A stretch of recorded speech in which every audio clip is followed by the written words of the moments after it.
On the evening of August 11, 1965, a warm summer night in South Los Angeles, a simple traffic stop turned into the spark that lit one of the most explosive uprisings in American history.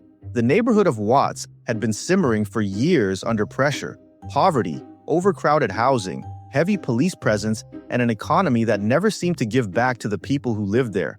The fire was already there, waiting for the right moment. What happened that night was just a match. It started with a 21-year-old black motorist named Marquette Fry. He was pulled over by a California Highway Patrol officer on suspicion of drunk driving. At first, it was routine. The officer had Fry perform sobriety tests, and he didn't do well. His brother Ronald, who had been riding with him, ran home to get their mother so she could help. Their mother, Raina, came to the scene and tried to calm things down. But instead of calming, things escalated.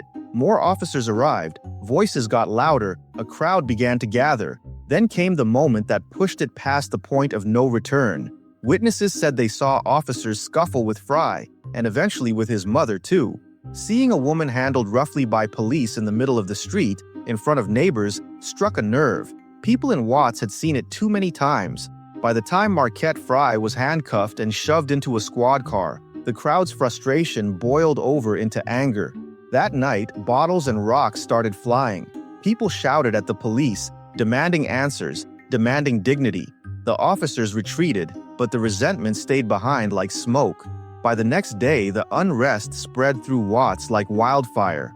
Crowds filled the streets, shouting about police brutality, about jobs that didn't exist, about schools and housing that felt like traps instead of opportunities. Cars were overturned, windows smashed, stores looted. For many people in the neighborhood, it wasn't about crime or greed. It was about hitting back at a system that kept hitting them first. The deeper cause of the uprising lay in the daily reality of life in Watts. This was a community where unemployment was twice the city average, where landlords neglected their buildings, where families were crammed into small apartments with peeling paint and broken plumbing. Opportunities were scarce, but police were not. Officers patrolled aggressively, often stopping young black men for no reason other than suspicion. That constant pressure turned every encounter with law enforcement into a potential flashpoint. Residents felt like outsiders in their own city, and the tension built year after year. The traffic stop with Marquette Fry didn't create that tension, it just unleashed it. As the days rolled on, the uprising grew. Crowds swelled into the thousands. People set fire to buildings, and smoke blackened the sky above Los Angeles. National television cameras arrived, beaming images of burning streets into homes across the country. For much of America, it was their first close-up look at urban unrest in a black neighborhood, and the images shocked them.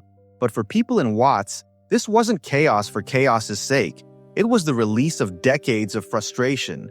The authorities responded with force. The Los Angeles Police Department, backed by the California National Guard, moved in. Soldiers in helmets with rifles patrolled the streets, trying to restore order. Tanks rolled through neighborhoods that just days before had been filled with kids riding bikes and families going to church. Over the course of 6 days, the clash between residents and authorities turned deadly.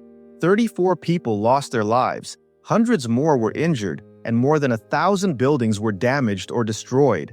The economic cost reached into the tens of millions, but the human cost was immeasurable. Families were torn apart, communities scarred, and the name Watts became synonymous with urban rebellion. But to truly understand what sparked the uprising, you can't stop at the numbers. You have to look at the everyday experience of black Angelenos in the 1960s. Jobs were disappearing as factories moved out of the city. Public transportation made it hard to commute to where the work was. Housing covenants and redlining had trapped black families into specific neighborhoods, limiting where they could live and keeping property values depressed. Schools were overcrowded, underfunded, and segregated in practice, if not by law. On top of all that, police officers, mostly white in a majority black neighborhood, treated residents like suspects in their own streets. It was a powder keg built by policy, not by accident. Governor Pat Brown, under pressure to respond, appointed the McCone Commission to investigate what happened. The commission's report pointed to the root causes: poverty, poor schools, lack of job opportunities, racial discrimination, and strained police-community relations.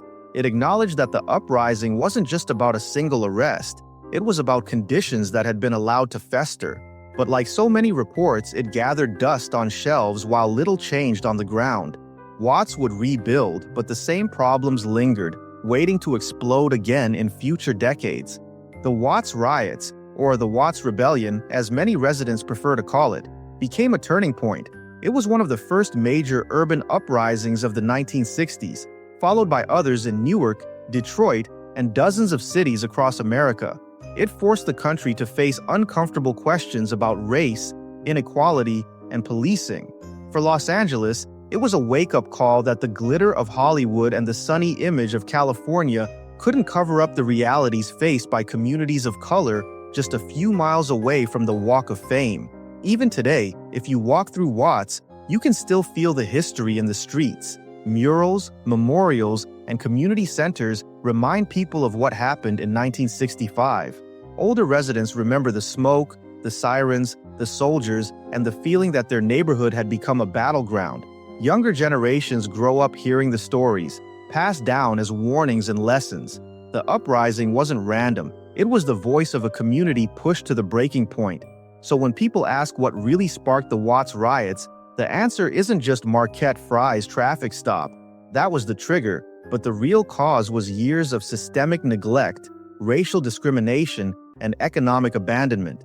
The uprising was a message sent in flames and broken glass, that people will only endure so much before they demand to be heard. And while the fires burned out after 6 days, the questions raised in Watts still echo across Los Angeles and across the country today.